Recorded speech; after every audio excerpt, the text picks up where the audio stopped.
팜플렛 마스터클래스 8편 원고.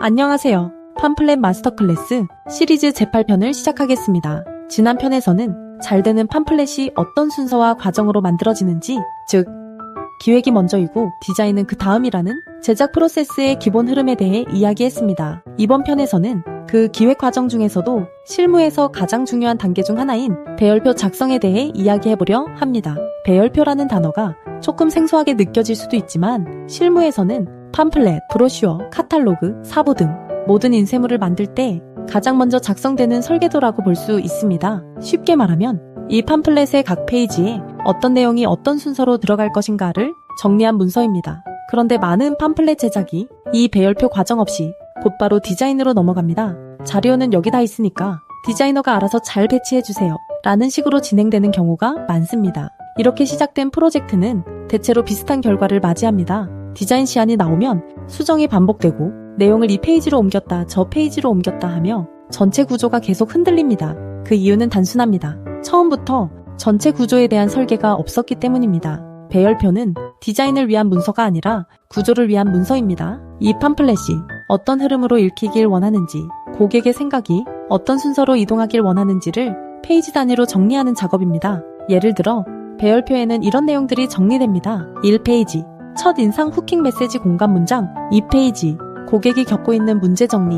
3페이지, 우리 서비스가 그 문제를 어떻게 해결하는지. 4페이지, 구체적인 서비스 구성. 5페이지, 사례 실적 신뢰 요소.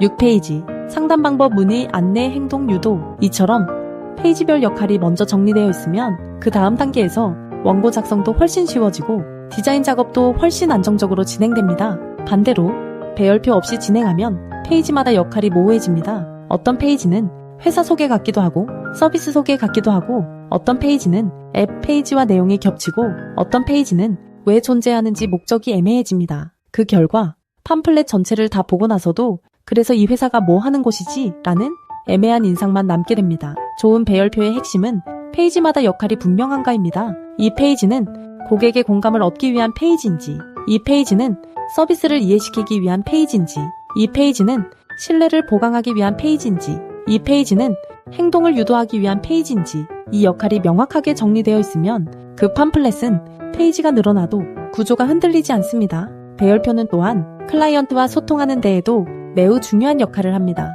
디자인 시안을 보여주기 전에 배열표 단계에서 전체 흐름이 이렇게 구성됩니다라고 미리 공유하면 클라이언트도 팜플렛을 훨씬 구조적으로 이해하게 됩니다.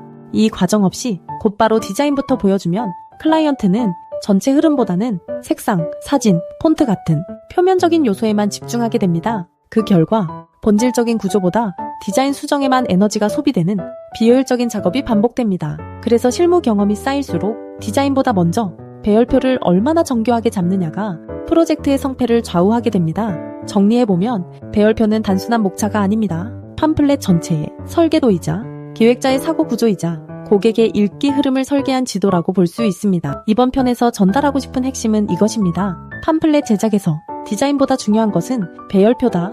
배열표가 잘 짜여 있으면 원고 작성도, 디자인도, 수정 과정도 모두 훨씬 수월해지고 무엇보다 결과물이 현장에서 잘 작동하게 됩니다. 다음 편에서는 이 배열표를 바탕으로 실제로 각 페이지에 들어가는 원고 구성 방식에 대해 더 구체적으로 이야기해보겠습니다. 페이지별로 어떤 톤으로 문장을 써야 하는지, 어떤 내용은 길게 쓰고 어떤 내용은 짧게 써야 하는지 실무에서 바로 적용할 수 있는 원고 구성 전략을 다뤄보겠습니다. 지금까지 에드몬이었습니다.